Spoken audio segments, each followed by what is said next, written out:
ஏண்டா எதிர்த்த வீட்டுல முறுக்கு வியாபாரம் நடக்குத எப்படி நல்லா இருக்குமா? இன்னைக்கெல்லாம் சாப்பிட்டு இருக்கலாம், அவ்வளவு நல்லா இருக்கு. அப்படியா? சுத்துறது யாராரு? சொர்ணா, சொர்ணத்தோட பொண்ணு குப்பாய் பேத்தி ருக்கு. அப்ப ரொம்ப ருச்சியா இருக்கும், அதை சாப்பிட்டே ஆகணும். அப்போ நமக்கு போய் சாப்பிட வாங்கி தட்டுமா? நமக்கு இல்லடா, நான் சாப்பிடணும். நானும் சாப்பிடணும். காசு ஏது? சொர்ணம் என்ன சொர்ணம், உன் வீட்டு முறுக்கு ரொம்ப பக்குவமா இருக்குதுன்னு எல்லாரும் பேசிக்கிறாங்க. ஒரு 5-6 எடுத்துக்கிட்டு வா, நான் சாப்பிட்டு பாக்குறேன். என்ன யோசிக்கிற?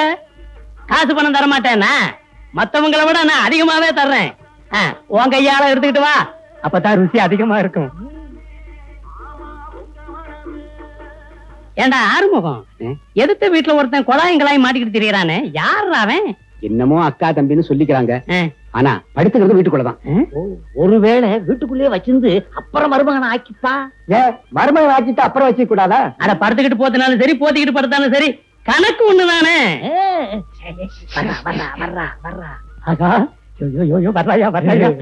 முறுக்கு கொண்டுட்டு வர்றா, ருசியா இருக்கு, தரேன் தரேன் உங்களுக்கு எல்லாம். ஐயரே, சொர்ணமே தான் கையால கொண்டுட்டு வந்துட்டா, என் மேல உள்ள பாப்போம்.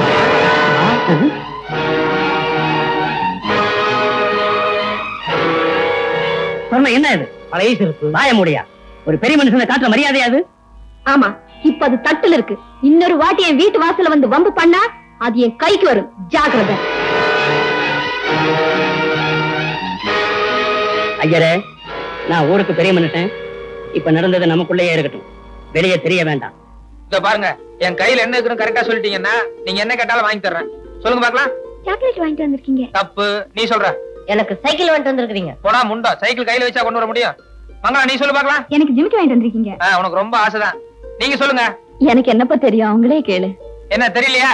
சஸ்பென்ஸ் வச்சு போர் அடிக்காத மாமா, நாங்களே பாத்துக்கறோம். விடுங்க, நானே சொல்றேன், விடுங்க. நீங்க எல்லாம் மெட்ராஸுக்கு போய் உங்க அப்பாவை பாக்குறதுக்காக ரயிலுக்கு டிக்கெட் எடுத்து வந்திருக்கேன். என்ன குடும்பமா, என்ன குடும்பமா, என்ன குடும்பமா, என்ன குடும்பமா, என்ன குடும்பமா. இந்தாங்க, இது அவர் பாக்குறதுக்கான ஆர்டர். சாயங்காலம் 6 மணிக்கு ட்ரெயின். நீங்க குழந்தைங்க எல்லாம் போயிட்டு வந்துருங்க. அதென்ன தம்பி, எங்களை மட்டும் போக சொல்றேன்.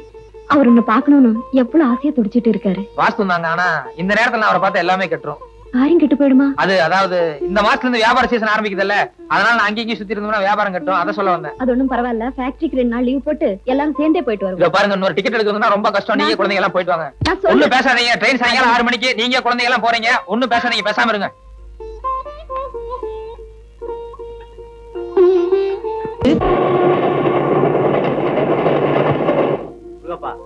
உன்னை பார்க்க சம்சாரமும் குழந்தைங்களும் வந்திருக்காங்க.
வாப்பா, எங்க ஆசையா 2 வார்த்தை பேசலாம்னா ஆளு கண்ணுக்கே கிடைக்க மாட்டேங்கிறிய.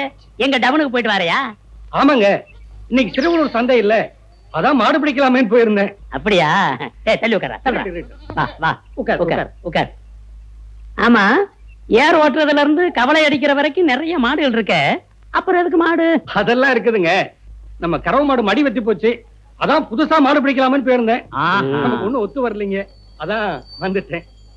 உள்ளூர்லயே சொந்தத்திலே இருக்கு, இதை விட்டுட்டு அசலூர் போயிருக்கீங்க. சொரணத்தோட பொண்ணு தலதலன்னு வளர்ந்து இருக்கா, நீயோ அவருக்கு முறமாப்பிள. பொண்டாடி சித்து போன கவலையிலேயே இருந்தா எப்படி? சொரணத்தோட பொண்ணு கல்யாணம் பண்ணிக்க ஏற்பாடு பண்ண வேண்டியதானே, அதை சொல்ல வர்றான் அவன். சொரணம் வீட்டு சம்பந்தம் நமக்கு ஒத்து வராதுங்க.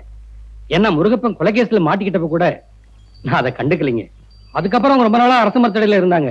அப்ப கூட அவங்களுக்கு நான் எந்த உதவியும் செய்யலைங்க. இப்ப அவங்க வசதியா இருக்காங்க. இப்ப நான் போய் பொண்ணு கேட்டா அது நம்ம மரியாதையை நாமே கெடுத்துக்கிட்ட மாதிரி ஆயிடுங்க. அட நீ ஒண்ணு எல்லா நேரத்திலயும் ஒருத்தர் உதவி பண்ண முடியுமா? ஏதோ அந்த நேரத்துல நீ கஷ்டத்துல இருந்த, இப்ப அவங்களும் நல்லா இருக்காங்க, நீயும் நல்லா இருக்க. தாயோட புள்ள தட்டியோட பானேன்னு ஒன்னா சேர்ந்துக்க வேண்டியதானப்பா. கவுண்டர் எதுக்கு சொல்றாருன்னா, சொரணத்து வீட்டோட டவுன்கார பையன் ஒருத்தன் இருக்கான். அவனுக்கும் சொரணத்துக்கும் ஏதோ இருக்கிறதா கசாபசான்னு ஊருக்குள்ள பேசிக்கிறான். நீ சொரணத்தோட பண்ண கல்யாணம் பண்ணிக்கிட்டேன்னா அந்த வீட்டோட மாப்பிளையா போயிடலாம், அந்த பையனையும் அங்கிருந்து விரட்டிடலாம், சொரணத்து மேல கெட்ட பேரையும் தொடச்சிடலாம். ஆக இந்த கல்யாணத்தினால சொரணத்து மேல இருக்கக்கூடிய பழி நீங்கிடுமேனு தான் கவுண்டர் இவ்வளவு வாக்கு எடுக்கிறார். என்ன கவுண்டரே, நான் சொல்றது எப்படி? ஐயரே, அப்பப்ப பாயிண்டுகளை அள்ளி விடுறீரையா.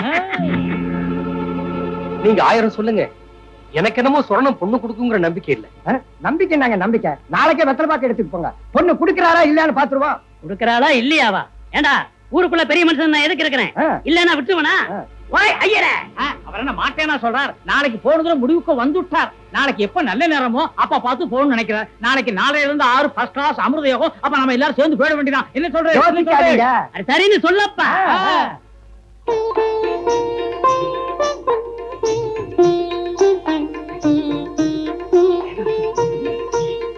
சொரணா, அத்தே, சொரணா அத்தே. நமஸ்காரம். சௌக்கியமா இருக்கீங்களா அத்தே? இன்னைக்கு மங்களகரமான நாள். ஆனால நம்ம மங்களத்தை செங்கோட பரிசம் போடணும்னு ஆசைப்பட்டாரு. நாங்க பெரிய மனுஷங்களாம் சேர்ந்து இதை வாங்கிட்டு வந்திருக்கோம். முருகப்பண்ண ஜெயிலுக்கு போய் நீங்க ஆதரவு இல்லாம கஷ்டப்படுறத நினைச்சு எங்க செங்கோடன ரொம்ப மனசு நொந்து போயிட்டாரு. இந்த குடும்பத்துக்கு ஏதாவது ஒரு நல்ல காரியம் செய்யணுமேன்னு ராப்பகலா என்கிட்ட ரோசனை கேட்டாரு. நான் தான் இந்த ரோசனைய சொன்னேன். அப்பன் ஜெயிலுக்கு போறதுனால அடுத்தவன் பொண்ணுக்கு பரிசம் போட தயக்கப்படுவான். அப்படியே போட முன் வந்தாலும் எக்கு தப்பா சீர்கப்பான். இதையெல்லாம் யோசிச்சுதான் நம்ம செங்கோட பொண்ணை கட்டிக்கிறதா முடிவெடுத்துட்டாரு.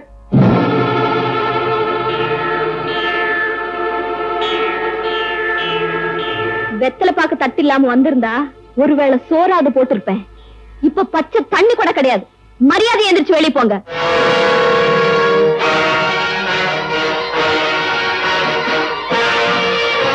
வெளியே போ சொன்னேன், காதுல விழல.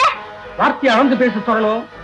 ஏதோ சொந்த பந்தம் விட்டுடக்கூடாதுன்னு வாசல் தேடி வந்தா மரியாதை எல்லாம் பேசுறியே. அன்னைக்கு அரசு மரத்தடியில ஆனா அதைய ஆதரவு இல்லாம கிடந்து காட்டாத அக்கறை இப்ப என்னையா வந்தது? அன்னைக்கு எங்களை சொந்தக்காரங்கன்னு காட்டிக்க நீ வெக்கப்பட்ட, இன்னைக்கு உன்ன சொந்தக்காரங்கன்னு சொல்லிக்க நாங்க வெக்கப்படுறோம். என் பொண்ணுக்கு எப்படி மாப்பிளை பாக்கணும்னு எனக்கு தெரியும். முதல்ல நீ அடுத்த காலி பண்ணு. ஓஹோ, மரமாப்பிள நான் இருக்கும் போது இன்னொருத்தன் வீட்டுக்குள்ள காலடி எடுத்து வச்சிருவானா? வச்சா என்ன செய்வ?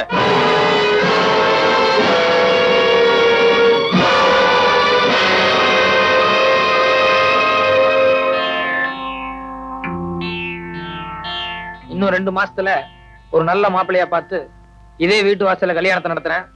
உனக்கும் பத்திரிக்கை அனுப்புறேன். வந்து என்ன செய்ய முடியுமோ செய். நீ யாரும் அதெல்லாம் கேட்கறதுக்கு? இத பார், பாடா போடான்னு உன்ன மாதிரிலாம் எனக்கு வாயில பேச தெரியாது. மரியாதையை வெளியே போ. என்னடா பாத்துக்கிட்டு இருக்கீங்க? இவனை பிடிச்சி அடிச்சு ரோட்ல விட்டுருங்கடா.